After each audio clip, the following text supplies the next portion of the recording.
Bom dia, eu sou Nathalie Nanini e começa agora mais uma edição do Bom Dia Baixada. Hoje é sexta-feira, 2 de fevereiro e vamos juntos até às 9 horas da manhã. Como já é tradição às sextas-feiras, hoje vamos debater principalmente os assuntos que movimentam o setor portuário. Para o Agenda do Porto de hoje, recebemos Fábio Medrano Siquerino, diretor comercial de novos negócios da DP World Santos.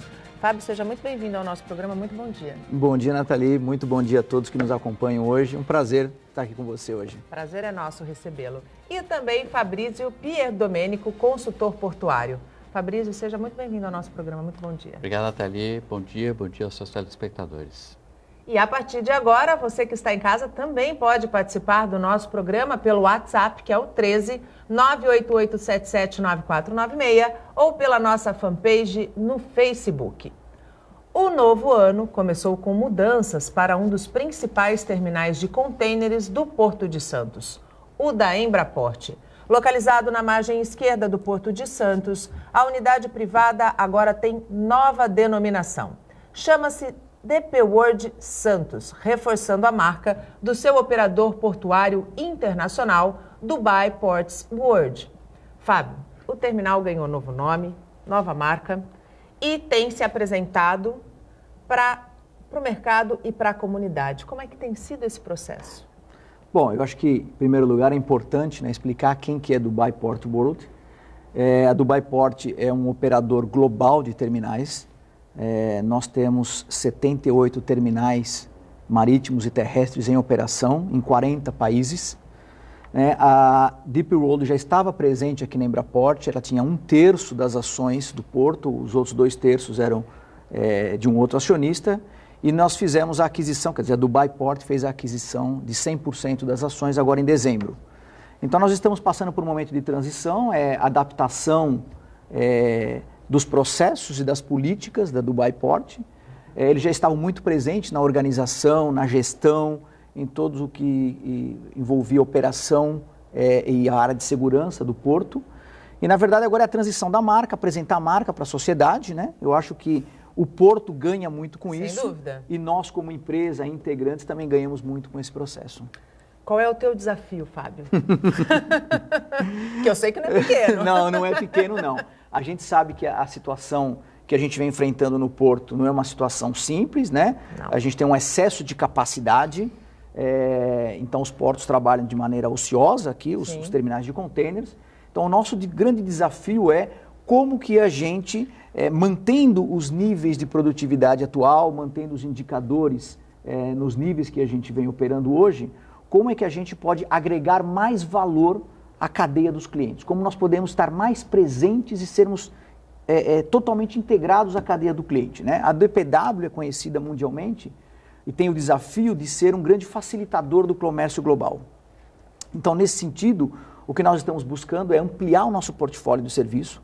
Novos negócios. Novos negócios, ampliando o portfólio de serviço, agregando mais valor e fazer com que o cliente perceba que quando ele adquire um serviço da DP World, ele adquire um grande valor agregado junto desse serviço.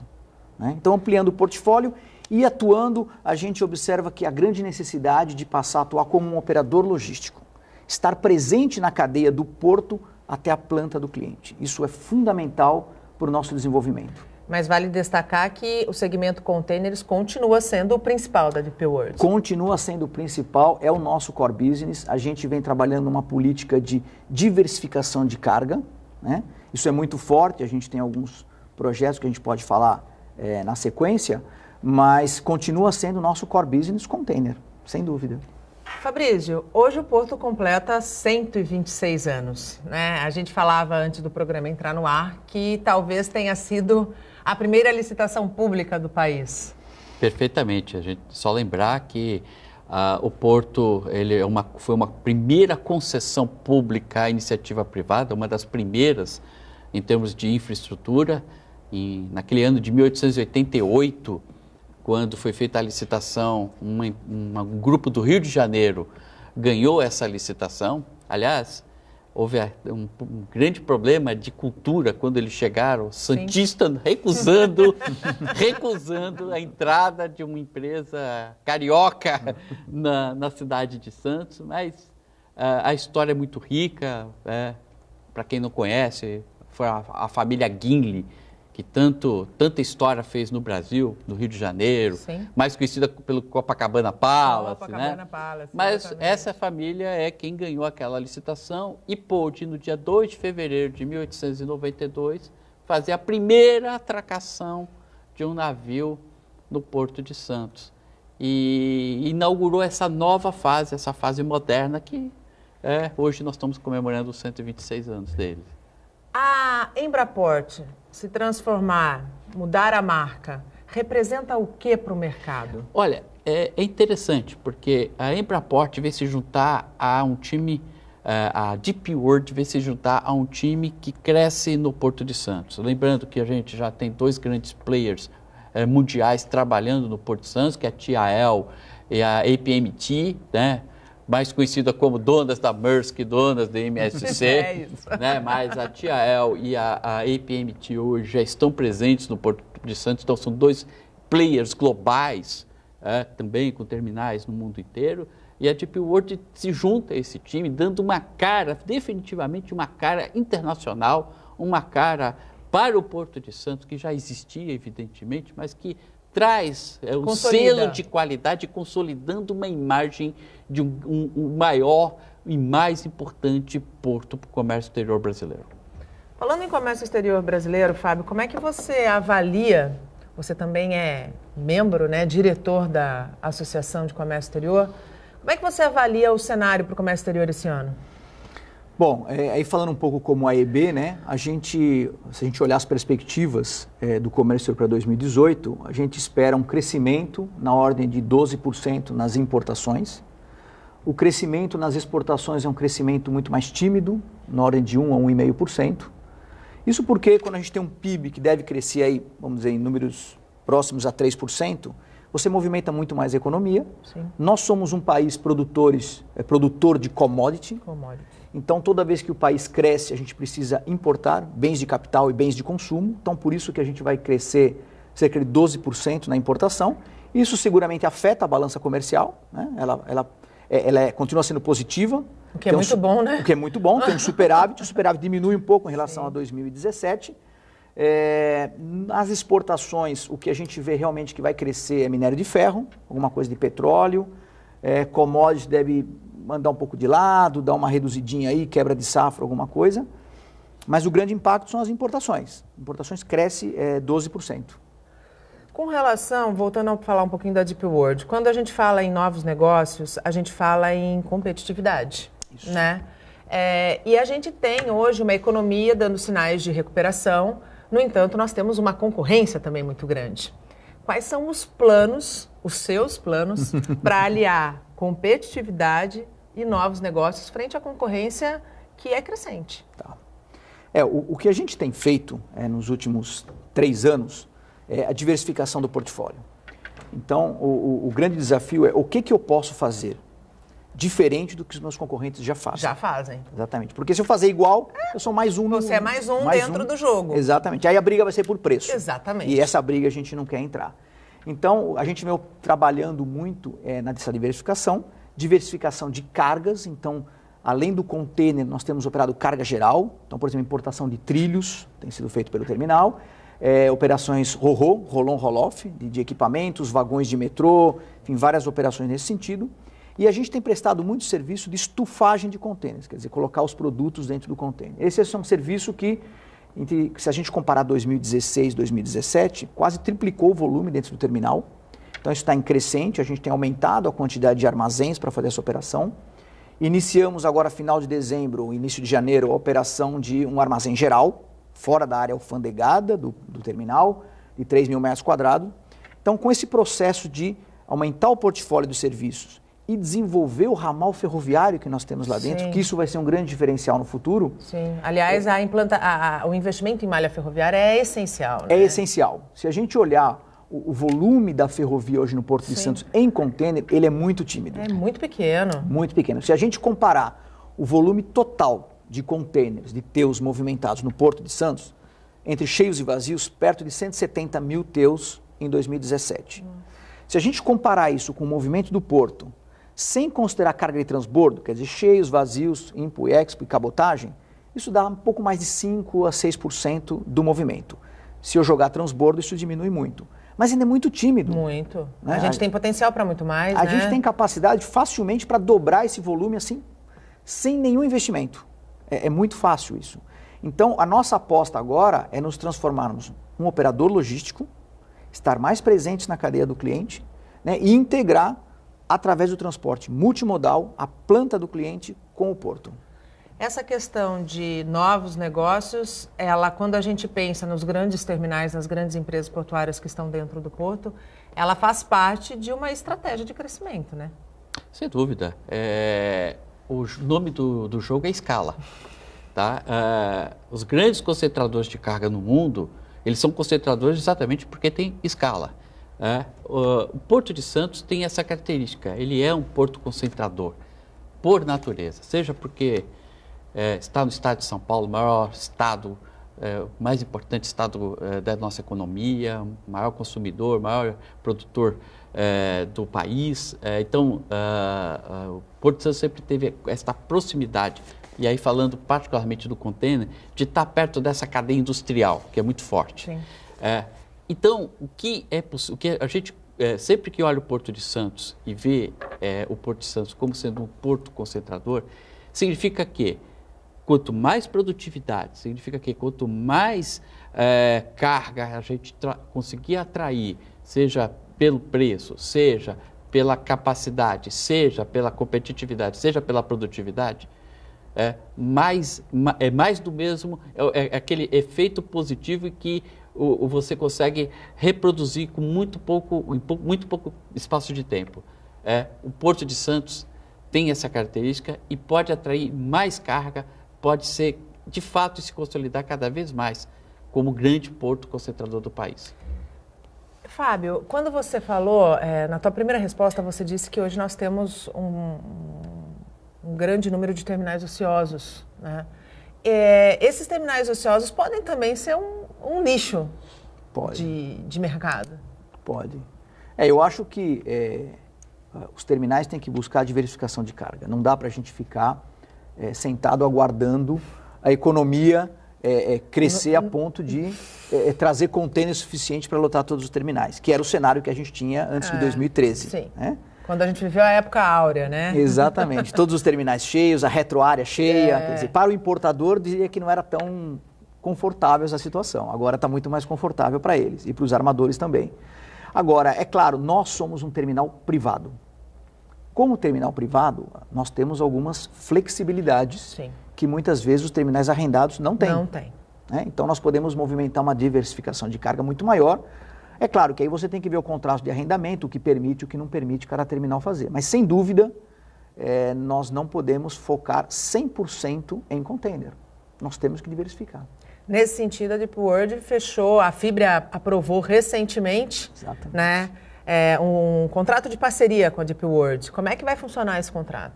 O que diz esse contrato? Esse contrato, ele prevê a extensão do nosso cais, ele prevê um novo desvio ferroviário dentro do terminal, um armazém, né, para as cargas da Fibria.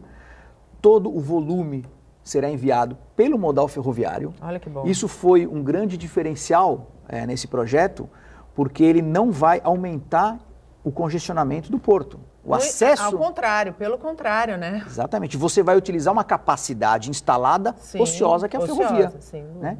E a escolha pela margem esquerda justamente é por isso, porque o acesso ferroviário para a margem esquerda é muito mais tranquilo do que para a margem direita. Então, isso é um contrato que vai até 2039, depois ele tem uma pequena extensão. Ele prevê um investimento por parte da Fibria de 700 milhões de reais em nosso terminal. E ele prevê a movimentação em regime take or pay de um pouco mais de 3 milhões de toneladas por ano de celulose. Quando começam as operações? As operações devem começar em 2020. Agora a gente inicia o período de obras, licenciamento e obras. E deve ficar pronto em 2020 já para operar. Nós temos feito já algumas operações de celulose. Nós movimentamos esse ano cerca de 85 mil toneladas de celulose para a fibra, mas foi em caráter, vamos dizer, temporário. Sim. Né? Então não é uma operação definitiva, nós temos lá um galpão, fazemos carregamentos de alguns navios de celulose, o que já nos ajuda a começar a entender um pouco mais a fibra e as cargas, né? a cadeia da fibra. Então a gente deve continuar com essa operação até 2020 e depois passa para a operação definitiva. Eu acho que isso traz um impacto muito bom para o porto. Nossa, muito bom para a região, Para a região. Para a região. A gente está falando de geração de empregos. Exatamente. Né? Aí agora quem nos assiste vai entender a importância de se diversificar a cadeia, de se investir em novos negócios. A gente traz oportunidade pós-trabalho. Nós estamos prevendo, nesse primeiro momento, 235 novos postos de trabalho para o início da operação. Fora o que vai ser usado no investimento e na obra. Durante a obra é muito mais. Muito na operação, quando inicia a operação, são 235 novos postos de trabalho. Fixos, diretos. né? Fixos. Diretos. Agora, o período de obra, eu não sei te dizer agora quanto, mas eu garanto que é muita gente trabalhando ali para conseguir fazer essa obra. É interessante, só reportando ao container, né? Você estava falando da capacidade ociosa, mas veja só, Santos, ele é fantástico. Entre 2017 e 2016, o crescimento, saímos de 3 milhões e 500 mil teus para 3 milhões e 800 mil teus. São 300 mil teus em apenas um ano, acrescentado ao Porto de Santos em movimentação. Eu acho que não tem porto neste país, ou poucos portos nesse país, que movimentam 300 mil teus num ano. A diferença de crescimento não é movimentado em muitos portos desse país. Nos portos, a diferença. Então, Santos tem essa característica, e a questão dessa ociosidade é uma questão exatamente de tempo. Se esta curva continuar a crescer, em muito pouco tempo... essa ociosidade acaba. Termina. Voltando um pouquinho à parceria com a Fibria, o que representa isso, Fabrício, para o mercado? Olha, representa que a logística da celulose e do papel vai ficar consolidada. Hoje, as plantas do Mato Grosso do Sul, eles têm Santos como um escoador natural, é aqui que tem que sair essa carga. Nós não temos 1 ou 2 terminais especializados, inclusive a própria Fibria tem um arrendamento aqui no Porto de Santos. Quer dizer, trazer esse nicho, consolidar esse nicho dar competitividade ao produto brasileiro lá fora. Se puder ser feito uma logística correta, a um preço correto, isso tudo é agregado ao custo, tirado do custo dessa exportação, e o produtor brasileiro ganha, a economia brasileira ganha, nós exportaremos mais, seremos mais competitivos lá fora. E o porto, ele é um elo importante nessa cadeia logística. Sendo competente aqui, todo elo acaba se beneficiando com isso. E quando a gente fala, quando a gente começa a entender a dinâmica do porto, e a gente faz isso muito aqui às sextas-feiras, a gente vê que, apesar de todos os problemas, que não são poucos, que precisam ser vencidos, infraestrutura, investimento em modernização de modais, ele ainda não perdeu a capacidade de rugby, né? Não. Porto de Santos é o mais importante do país, ponto. É o mais importante para o comércio exterior brasileiro, ponto. Neste aniversário do Porto de Santos, a gente pode afirmar, Porto de Santos continua sendo fundamental para a economia brasileira. Seja para o agronegócio, seja para a indústria. Nós fazemos parte de uma cadeia logística importantíssima, seja aqui no estado de São Paulo, seja no interior desse país. Então, Santos continua e vai continuar sendo por muito tempo o porto mais importante do país, o porto mais importante para o comércio exterior brasileiro. O Fábio falou que dentro dessa parceria o escoamento vai ser todo feito por malha ferroviária. Hoje a Codesp, inclusive, anuncia a nova proposta de implantação do modal hidroviário, que já era algo discutido há muitos anos, é uma necessidade, a gente fala aqui sempre que nós fizemos a opção por ser um país rodoviarista, mas hoje as rodovias não sustentam mais, precisa haver a integração desses modais. E eu te pergunto, por que a ferrovia e a hidrovia ficaram por tanto tempo, ou estão há tanto tempo, em segundo plano? Olha, essa foi a opção que o Estado fez lá na década de 60. Eu acho que o Brasil nasceu sobre as rodas da ferrovia. Sim. Certo? O Porto de Santos só viabilizou porque em 1865 foi inaugurada a São Paulo Railway, ligando Jundiaí a São Paulo. Foi aí a grande transformação, né, do Porto de Santos, foi nesse momento em que a ferrovia chegou ao Porto de Santos. Antes vinha em mulas. Sim. Agora, quando chegou a ferrovia fez a transformação e o Porto de Santos é hoje que é em função daquele investimento, na época privado, inclusive. Né? Depois, na década de 60, você houve aí uma inversão de prioridade do Estado e a rodovia passou a ser o grande concentrador de investimento do Estado e dos governos. Então, negligenciou-se sim a ferrovia. E particularmente a hidrovia, então, se a gente pensar que o Estado de São Paulo e os bandeirantes, pensa bem, os bandeirantes, isso na colonização só foi possível existir os bandeirantes porque eles navegaram no Tietê. Exatamente. Então, isso... Nós somos extremamente ricos de braços de rio, né? A nossa história também tem a hidrovia como propulsora. Porém, no Brasil moderno, isso foi colocado em segundo lugar, em terceiro lugar. Apesar de ser mais barato, de ser mais eficiente, de ser menos poluidor. Agora, tem um detalhe. Hidrovia funciona para longas distâncias, tá? Então, pegar o exemplo americano, pegar o Mississippi, que corta os Estados Unidos inteiro, ele é o grande corredor exportador de grãos dos Estados Unidos, exatamente porque são longas distâncias, grandes movimentações de carga simultaneamente. Acontece no Brasil já. Você vai lá em Porto Velho, sim, a soja que é carregada em Porto Velho, ele desce o Madeira até a Itacoatiara. São quilômetros. Então, funciona e tem funcionado, né, esse tipo de transporte. Eu tenho sempre dúvida quando colocam projetos que não têm essa característica de grandes distâncias. O projeto da hidrovia que vai ser lançado logo mais não tem essa característica. Pois é, não tem. Ao analisar o projeto, é preciso entender o seguinte, não é que uma carga vai vir do ponto de origem até o Porto de Santos de hidrovia. Isso é impossível, porque temos uma serra no meio. Tá? Tem um paredão no meio, então não dá. Tá? Então, a logística que foi criada para hidrovias, por exemplo, a soja, né, sai de Goiás, vem pelo Tietê, sim, faz o transbordo ferroviário ou rodoviário e vem para Santos. Sim. Até aí, tudo bem. São distâncias equivalentes que podem ser compensadas em termos de frete. Você fazer um tombo na cara do terminal para depois fazer um segundo tombo para o terminal, se agrega custo. Então, precisa ver o seguinte, se a viabilidade e quem paga a conta. Essa é a minha grande dúvida sobre esse projeto aqui dentro do estuário santista. Como é que você, Fábio, avalia, como a Deep World avalia esse projeto que vai ser lançado logo mais? Olha, o que eu vejo aqui em Santos é que existe um movimento muito grande entre terminais de carga pelo modal rodoviário. Então, eu já acho que isso é uma ineficiência logística, né? A gente despeja uma quantidade de CO2 brutal no porto.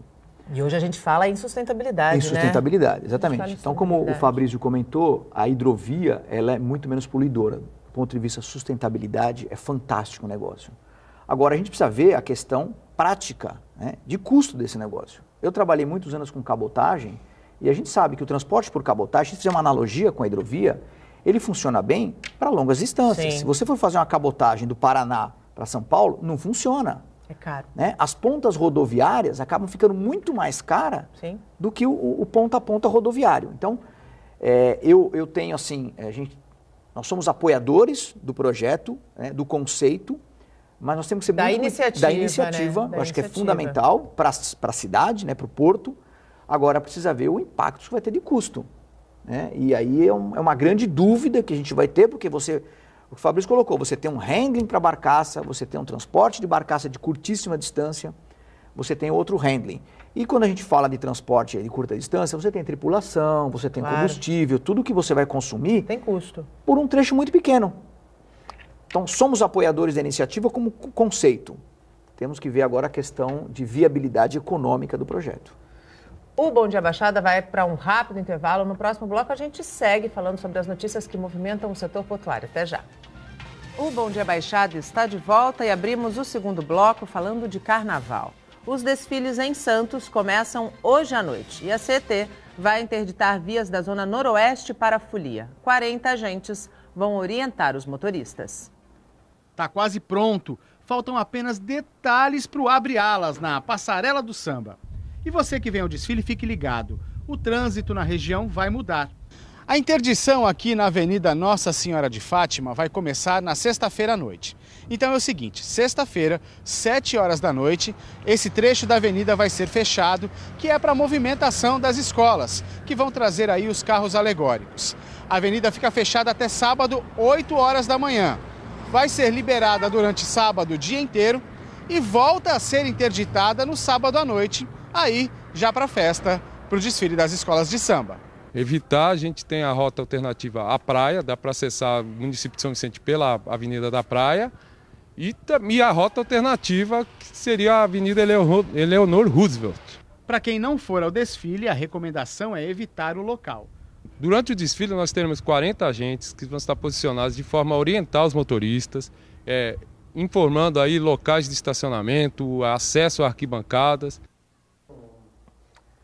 Vamos aproveitar a folia, sim, mas com responsabilidade sempre. Atenção no trânsito e, se for dirigir, vale o lembrete, não beba. E voltamos com nossos convidados. Hoje falamos principalmente sobre os assuntos que movimentam o setor portuário. Participam do Agenda do Porto, Fábio Medrano Siquerino, diretor comercial de novos negócios da Deep World Santos, e Fabrício Pier Domênico, consultor portuário. Fábio, eu queria voltar com você esse bloco. O Fabrício muito bem colocou o Porto de Santos como um porto essencial. Como vocês da Deep World avaliam os principais desafios do Porto de Santos? Olha, se a gente olhar hoje como é que está os serviços de longo curso na costa brasileira, então de 2010 para cá houve uma redução na quantidade de serviços de longo curso na costa brasileira. Então saiu recentemente no Valor uma reportagem falando que reduziu de 39 para 17 serviços. Isso significa que os armadores estão utilizando navios maiores, né, e com mais armadores dentro do mesmo joint. Então, nesse modelo, né, eu acho que nós já chegamos no limite do Porto de Santos em capacidade, Sim. em tamanho de navio. Sim. Né, nós estamos recebendo navio de 10 mil teus. O próximo passo é começar a chegar a navios de 12 mil, 14 mil teus. Isso em comprimento, para que as pessoas possam entender. São navios, hoje a gente opera com 335 metros de comprimento, nós estamos falando de navio de 366 metros de comprimento. Então o porto precisa se preparar para receber esses navios e ter um calado compatível com isso. Mas qual que é o calado ideal? Não sei. O calado que o navio trafegue, né? Exatamente. Aí os especialistas entrar. podem responder melhor, mas precisa ser um calado compatível com esse tamanho de navio. Sim. Né? Hoje o calado já é insuficiente para o navio de 10 mil teus, para a gente poder explorar a maior capacidade do navio. Os navios de exportação já estão saindo no seu limite de capacidade. Então a gente precisa preparar o porto para receber esses navios. Isso é fundamental. Essa preparação já está até atrasada, né, Fábio? Se a gente fosse parar para pensar, porque assim, esses navios, eles não vão demorar 30 anos para chegar no porto, muito pelo contrário, eles estão chegando. Eles têm que chegar esse ano no porto. E aí a gente ainda está discutindo a questão da dragagem, né? A gente, o ano passado, chegou no limite, eu acho que da discussão, chegou no limite da situação, mas a gente ainda não tem uma solução efetiva. Não, ainda não tem. Eu acho que, vamos dizer, um dos modelos que está em discussão, que é o modelo de condomínio, é um modelo que a gente apoia, esse modelo, mas aí, quando você...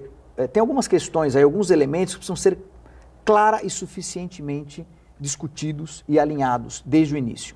Então, a legislação que vai amparar esse tipo de condomínio, que na verdade é uma associação sem fins lucrativos, formada pelos terminais portuários. Voltada única e exclusivamente para aquele serviço. Para aquele serviço, exatamente. Precisa ter um modelo de governança corporativa que garanta uma paridade entre os terminais arrendados e os terminais portuários. Uma eficiência, né? E precisa garantir que todos os trechos sejam igualmente dragados, na mesma profundidade, e mantidos na mesma profundidade para não ter diferença de concorrência, precisa ter isonomia. Claro. Então, esse modelo de governança bem definido, eu acho que a gente vai ter sucesso com isso. Agora, precisa acelerar. Nós estamos atrasados com isso. Fabrício, estamos atrasados. A dragagem é certamente um desafio que significa a sobrevivência do Porto de Santos. Como é que a gente... Primeiro, você acredita que a gente tenha uma definição dessa gestão até esse ano? Tá bom. Antes de responder a sua pergunta, eu quero fazer um parênteses importante. Eu era diretor do Porto de Santos, diretor comercial, em 2005, quando nós comemoramos o primeiro navio que chegou com 250 metros de comprimento. Estamos falando 12 anos atrás. Em 12 anos atrás, você vê o tamanho do navio, uma década, ele sai de 250 metros de comprimento. 335. Então, está sendo muito rápido. Sim. Essas transformações logísticas estão sendo muito aceleradas, estão sendo muito rápidas. Antes, o hemisfério sul, que era o patinho feio do comércio exterior, o que não estava mais para ser usado lá no hemisfério norte, jogava aqui. Isso está mudando. Né? Tá mesmo? Está mudando. Você falar em navios de 12 mil teus para o Porto de Santos, para o hemisfério sul, já é uma grande revolução. É uma grande revolução você ter linhas nesse sentido. Quer dizer, o hemisfério sul, e particularmente a América Latina, sendo vista pelos armadores como importante, como estratégico. Não vai vir os mais modernos, mas estamos falando de navio de quê? Terceira geração? Né? Que antes era quinta, sexta que vinha para cá. Então, estes avanços são fundamentais. E são muito significativos. Significativos, né? E pior, rápidos. Então, a capacidade que a iniciativa privada tem de responder, de trazer coisas mais eficientes para o porto, não é a mesma capacidade que o governo tem. Não. Portanto, o que nós temos que analisar antes de olhar o problema, é a dragagem, é o acesso, é a origem do problema. A origem do problema está na incapacidade do Estado de responder com a mesma velocidade que a iniciativa privada tem às demandas e aos desafios que o Porto de Santos tem. Não é possível. Não é possível que a lerdeza, a incapacidade, a falta de compromisso que o Estado, e aí eu falo Estado de todas as categorias, tem, em não fazer essa resposta, em não dar essa resposta no curto espaço de tempo. Então, quando se pensa numa solução para a dragagem, como é o consórcio, independente se vai funcionar ou não, mas é uma solução que tira das mãos do governo a gestão do canal de acesso ao Porto de Santos, que é incapaz de resolver o problema, que é lerdo, que é incapaz, que não tem a responsabilidade, que não tem a capacidade de dar respostas rápidas para a iniciativa privada que possa fazer isso. Porque o problema da dragagem é respostas rápidas. Tá? E segurança, o Porto de Santos, né? Segurança, você tem que devolver segurança jurídica para quem está lá dentro. O Porto de Santos, em tese, tem um calado de uma profundidade de 15 metros e teria que ter um calado operacional de 13,5. É isso. Se mantém isso 365 dias por ano, já é um grande avanço. E a gente tem capacidade. Já é um grande avanço. A gente tem condição de 13,5? Tem. Está dado. Isso está dado. A profundidade do canal do Porto de Santos é de 15 metros. Homologado. Profundidade. Se você dragar 365 dias por ano, manter esta profundidade, a gente tem calado. Você tem calado de 13,5 o ano inteiro. Tá certo? O problema é que essa profundidade varia. Surge o cucuruto. Aqui. E para o telespectador entender, o canal pode ter 10, 12 quilômetros. Se no espaço de 10 centímetros surgir um cucuruto e que isso vai, a profundidade daquele cucuruto vai para 14, 13, 14. Acabou, a profundidade toda do porto está comprometida. Toda. Ah, mas por que não vai lá e draga? Exato, vai lá e draga e pronto, acaba com isso. Esta capacidade de dragagem constante, vamos dizer assim, rápida, é que o Estado não tem. Então, pensar em acessos, e particularmente pensar na dragagem, hoje requer necessariamente pensar numa alternativa que fuja do Estado, fuja do governo, coloque isso na mão da iniciativa privada. Isso devolve segurança jurídica, né? Com certeza. Talvez esse hoje seja um grande empecilho. Claro, porque os armadores querem ter a segurança de que eles vão chegar. Sim. E o canal vai poder receber o navio, né? E o terminal vai ter capacidade de receber o navio. Porque senão, se você olhar no movimento do Porto de Santos 2017, 3 milhões e 500 mil teus, 890 mil teus foram carga de transbordo. Então, isso é uma carga que mostra que o porto está se consolidando cada vez mais como um hub port. Né? E então, o armador ele precisa ter o conforto de que ele vai chegar, vai poder despejar aquela quantidade de containers. Isso depois vai seguir por cabotagem ou vai seguir para São Paulo, não importa. Mas ele tem que chegar, né? Chegar e poder operar. Sim, sim. Chegar e poder operar. Não no meio do caminho, ele recebe uma surpresa. Olha, agora o calado diminuiu. Ele fala, bom, eu estou no meio da viagem da Ásia para cá. O que eu faço agora? Para onde que eu levo essa carga que está comprometida para a região? Ele não pode ter essa insegurança. De jeito nenhum, até porque isso encarece muito o custo, né? Com certeza. Quem vai pagar a conta é o consumidor final. É o consumidor vai final. ficar caro para o importador, o consumidor final vai pagar a conta. A gente vai para mais um rápido intervalo, a gente volta em instantes. Não saia daí, até já. O Bom Dia Baixada está de volta e chegamos ao último bloco do programa. O embarque de cargas vivas no Porto de Santos segue sendo uma polêmica. Ativistas denunciam maus tratos no transporte e no navio.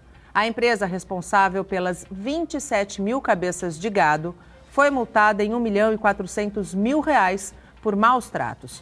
Por decisão da Justiça, o embarque foi suspenso.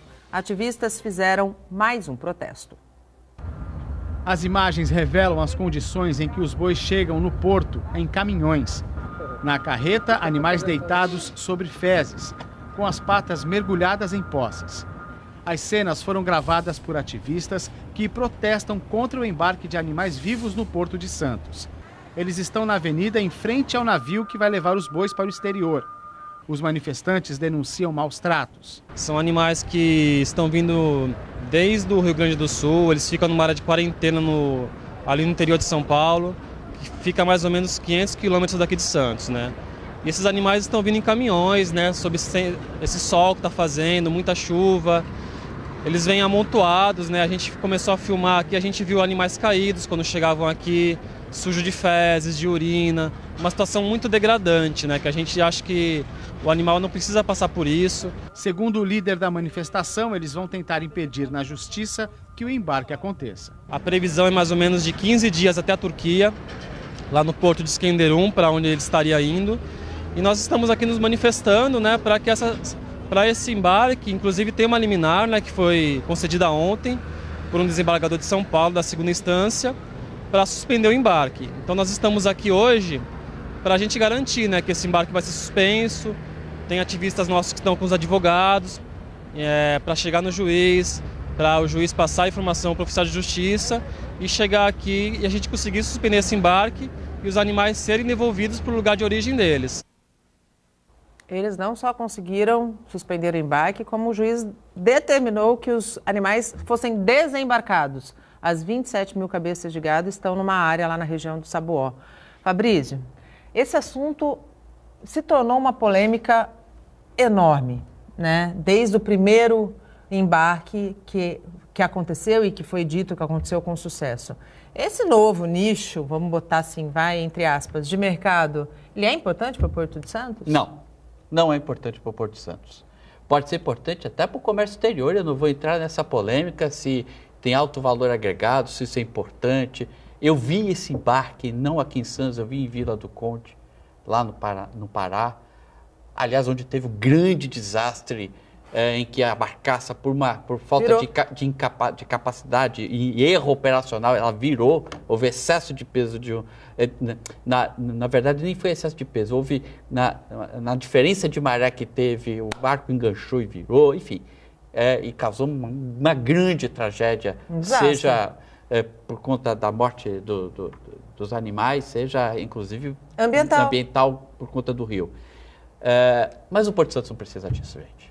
O Porto de Santos, ele já é líder em container, é o maior e mais importante em container, já é líder no suco de laranja, já é líder no açúcar, é um dos maiores exportadores de soja e do agronegócio. Então, o Porto de Santos não precisa dessa carga. Eu estou olhando exclusivamente do ponto de vista do porto, do ponto de vista da atividade portuária.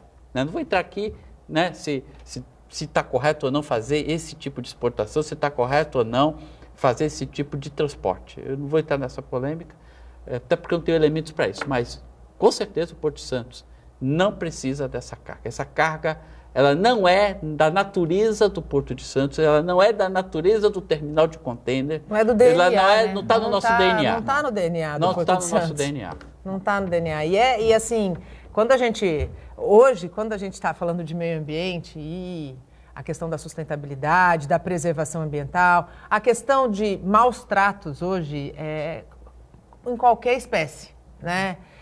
Num embarque como esse, o Fabrício, qual é a estrutura que precisa ser montada? Enorme, enorme.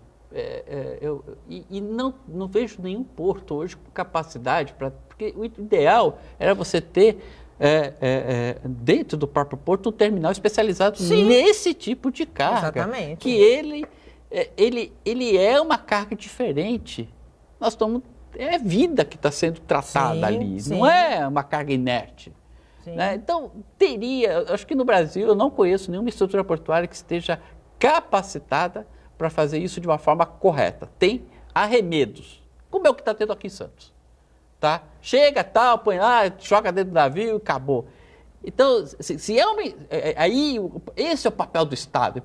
Em vez de ficar sentado em cima de processo impedindo que a iniciativa privada invista, olha esse negócio, sai de põe cima. a mão nisso. O Estado tem que pôr a mão nisso. Impedir que essas coisas aconteçam do jeito que está acontecendo. Regule. Isso precisa de regulação. Isso precisa ser regulado, olhado, visto, em que a primeira coisa que precisa ser garantida é, de fato, de que o animal seja transportado de maneira correta, se é que existe isso, de maneira correta. Eu particularmente não sei se existe uma forma de você transportar. Eu também não sei, mas o 27 mil cabeças de gado por 15 dias dentro de um navio. Eu não tenho assim também condições, porque não tenho a fundo essas informações, mas basta você imaginar que são 15 dias de viagem de navio, né? E a gente está mexendo com carga viva. Falando um pouquinho, saindo dessa polêmica, e eu espero realmente que isso seja definido, porque essas 27 mil cabeças de gado, elas têm que ir para algum lugar. Lá no Saboá elas não vão poder ficar, né? Porque isso vai causar um transtorno imenso para a população que vive lá. Isso é falta de planejamento, Nathalie. Tá? O Estado, que adora regular, adora se meter na vida da iniciativa privada, atrapalha a iniciativa privada, não deixa a iniciativa privada investir. Cadê a mão do Estado para regular isso? Para tirar daqui, né? Para dizer como tem que ser feito, de que forma precisa ser feito, que garantias precisam ser dadas. E se Santos é, de fato, um lugar para isso. Onde está a Codesp para se posicionar? Onde está o governo federal? Onde está a agência? Não é possível a gente ver... Não é possível que a sociedade esteja certa e meia dúzia de pessoas estejam erradas. Que a sociedade esteja errada e meia dúzia certa. Não, alguma coisa precisa ser feita. E a agência e o poder público têm a obrigação de fazer isso. A gente espera que isso se resolva logo. Vamos falar um pouquinho do ISS, porque daqui 2 meses, né, a expectativa é para que seja cobrado o ISS, hoje em 5%. De que forma isso vai impactar? Bom, não é um aumento, a gente fala, aumentou 2%, aumentou mais de 60%. São 67% de aumento. 67% de aumento no imposto. Isso é claro que no primeiro momento, né, ele deteriora a margem dos terminais. Claro. A gente já vem sofrendo bastante porque, como eu falei, a diminuição da quantidade de serviços no porto, os terminais estão trabalhando com capacidade ociosa, né? Isso pressiona preço, então a nossa estrutura de custo tem que se adaptar a esse modelo, está bastante enxuta de todos os terminais, isso com certeza vai deteriorar a margem dos terminais. Agora, não podemos ser inocentes, né? A gente sabe, por exemplo, só dando um exemplo, se amanhã surge uma alíquota de imposto nova, um aumento da alíquota no combustível, quem assume isso não é a refinaria e nem é o posto, é o consumidor final. Não sejamos inocentes, porque isso quem vai pagar é o consumidor final. Isso vai ser colocado dentro da cadeia, repassado para a cadeia, gente. Nós vamos pagar esse imposto, não tenha dúvida disso. Fabrício, você, na tua opinião, quais são as consequências que isso pode gerar, além do consumidor final pagar essa conta? A gente pode ter fuga de cargas mesmo? Olha, o que acontece é que isso vai ser repassado para preço. E aqueles que não conseguirem repassar para preço, isso vai ensejar, por exemplo, nos terminais que são arrendados e que são contratos com o setor público, reequilíbrios de contratos. Significa que, no final das contas, alguém paga essa conta, que não é nem o terminal e não é nem a prefeitura. Vai ser a sociedade, como muito bem diz o Fábio. Vai acontecer que, no primeiro momento, você ou tira a margem do terminal, ou você ganha custo para a operação do Porto de Santos. Ganhar custo para a operação do Porto de Santos significa tornar a carga que passa pelo Porto de Santos mais cara. Significa tirar a competitividade do produto brasileiro lá fora. Significa que toda importação vai chegar na gôndola mais cara, vai chegar para a indústria mais cara. No momento que a gente fala que o país precisa crescer, o país precisa de investimento... Começa a se recuperar. Aumentar imposto vai na contramão desse discurso. E aí eu vou fazer o link. Quer dizer, na hora de colocar imposto, o Estado está presente. Na hora de aumentar imposto, o Estado está presente. Né? Rapidinho foi, né? Agora, na hora de fazer uma regulação, o Estado está ausente. Quer dizer, o Estado está ausente nessa novela que é um embarque de 27 mil cabeças, mas esteve super presente na forma da Prefeitura para aumentar imposto com um discurso equivocado, um discurso na contramão da recuperação econômica. E se tem uma joia na economia local, é o Porto. É o Porto. Então, nacional, eu posso dizer, né? Vamos pensar porque o Porto, ele gera emprego aqui. Sim. É aqui, lá no Guarujá, é aqui em Santos, é em Cubatão. Quer dizer, quando gera emprego, significa que o Estado tem que tratar este bem como um bem precioso. Sim. E não usufruir na forma de imposto. Sim. Tem que ser aliado. E nesse sentido, é que eu vejo que vai na contramão o discurso de aumentar imposto com a questão de ter um porto competitivo. E veio de uma forma muito goela abaixo, né? Sem discussão. Sem discussão nenhuma. Isso foi amplamente impactante para o setor. Foi. Né? O Porto de Santos, em vez de ele trabalhar para ser um porto competitivo, né, está indo na contramão do negócio. Porque o porto ele tem que ser atrativo para o importador, para o exportador. Sim. E para o armador. Senão ele vai para outro lugar, Senão ele vai para outro lugar. A carga vai buscar uma outra forma para ser escoada de maneira eficiente e competitiva. Então, se a gente não cuidar de tudo que nós estamos falando do porto, da dragagem, né, dos acessos, do custo portuário, né, o porto ele tem que ser um elemento integrante da cadeia do cliente que agrega valor ao processo do cliente e não agregar custo. Então, hoje, quando você fala para qualquer pessoa importar pelo Porto de Santos, o cara já fala, pelo amor de Deus, isso vai custar caríssimo, porque a carga vai ficar no porto não sei quantos dias. Ele pensa em toda a burocracia. Então, por um lado, o governo trabalhando no desembaraço sobre águas, por exemplo. Né? É claro que as indústrias têm que se adaptar a esse modelo, não é um modelo simples, a indústria está com um modelo de planejamento. Mas é um modelo que já é usado e amplamente usado. É amplamente utilizado, quer dizer, não é um modelo novo. Não é. É novo para nós, sim, é uma novidade para nós. Sim. A indústria vai se adaptar. Agora, por um lado, você faz uma ação dessa para o porto ficar mais eficiente, né, e menos custoso para o importador e para o exportador. E do outro lado, você aumenta a alíquota em 67%. Então, como é que fica essa situação? Né? Eu tenho certeza absoluta que os importadores e exportadores, aqueles que puderem, vão rever a sua cadeia e buscar outras alternativas de escoar o seu produto. Porque no longo curso, as opções são menores, ele tem que mudar de porto. Agora, e na cabotagem? Né? O que acontece? A gente tem visto um crescimento da cabotagem. Sim. Aí ele vai falar assim, bom, então ao invés de eu fazer cabotagem, eu vou transportar por modal rodoviário? E aí volta aquilo que você falou. Lá atrás a decisão do governo de ser um país rodoviarista volta. Isso é um incentivo para o rodoviarismo. Não sei se existe essa palavra, mas é um incentivo para isso. E aí a gente vai retroceder, andar para trás e não andar para frente, não, né? E a questão de sustentabilidade? Pois é. Mais CO2 na atmosfera. Então, é. A gente tem que olhar o impacto de uma ação local, como que ela impacta em toda a cadeia logística do país. Vamos torcer para que os caminhos do nosso porto, da nossa joia, porque é uma joia sim para a nossa região, é uma joia sim para o nosso país, ele encontre caminhos que levem em conta o que precisa ser levado, que é a sustentabilidade.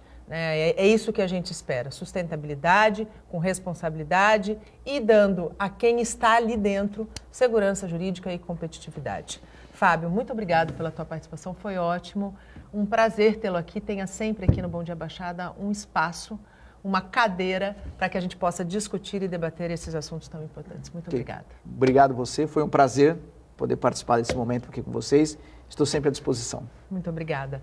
Fabrício, mais uma vez, foi ótimo.